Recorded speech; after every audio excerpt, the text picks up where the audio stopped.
Le moment qui a tout changé. Dans cette vidéo, nous plongeons au cœur de l'un des chapitres les plus fondamentaux de la Bible, Genèse chapitre 3. Pourquoi le mal existe-t-il? Comment la relation entre l'humain et Dieu a-t-elle été brisée? Nous découvrons étape par étape le récit de la tentation d'Ève et d'Adam, la ruse du serpent, et les conséquences dramatiques de la désobéissance, qui résonnent encore aujourd'hui. Bienvenue à ce moment d'écoute. Le Seigneur Dieu chasse Adam et Ève du jardin. Parmi les bêtes sauvages que le Seigneur Dieu a faites, le serpent est le plus rusé.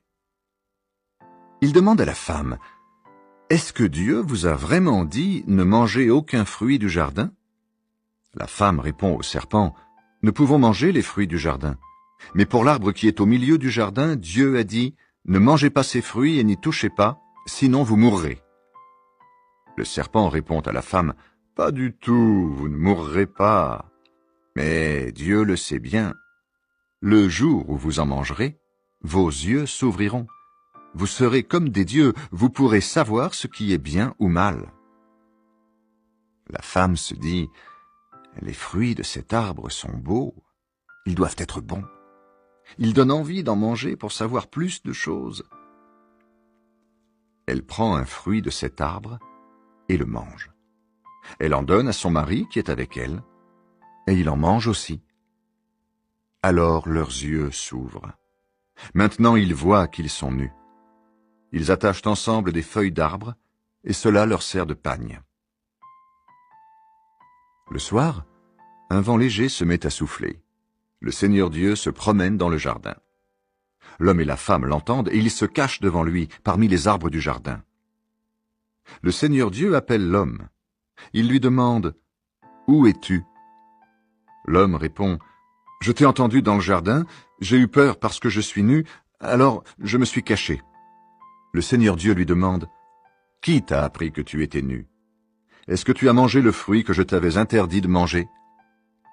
L'homme répond, « La femme que tu m'as donnée, c'est elle qui m'a donné ce fruit et j'en ai mangé. » Le Seigneur Dieu dit à la femme, « Qu'est-ce que tu as fait là ?»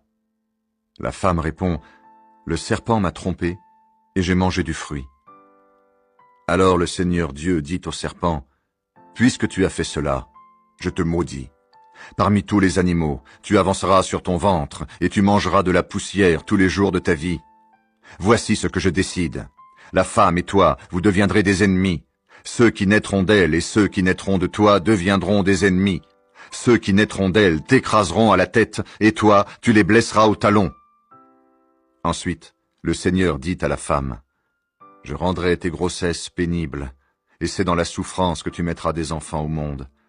Tu seras attiré par ton mari, mais il sera ton maître. » Puis le Seigneur dit à l'homme, « Tu as écouté ta femme, et tu as mangé le fruit que je t'avais interdit de manger. À cause de toi, je maudis le sol.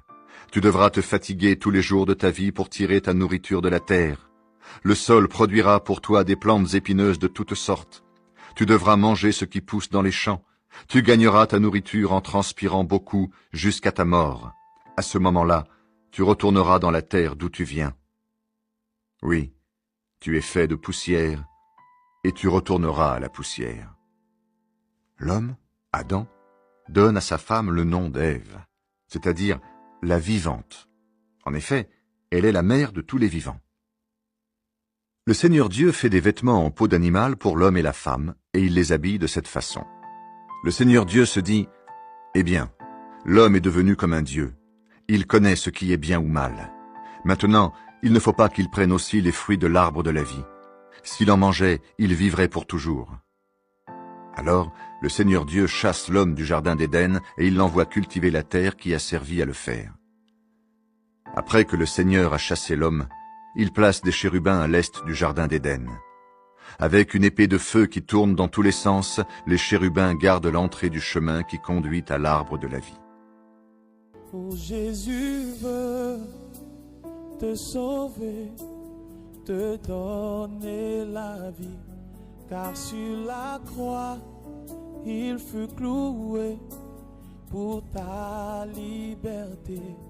Oh, Jésus veut te sauver, te donner la vie, car sur la croix, il fut cloué pour ta liberté.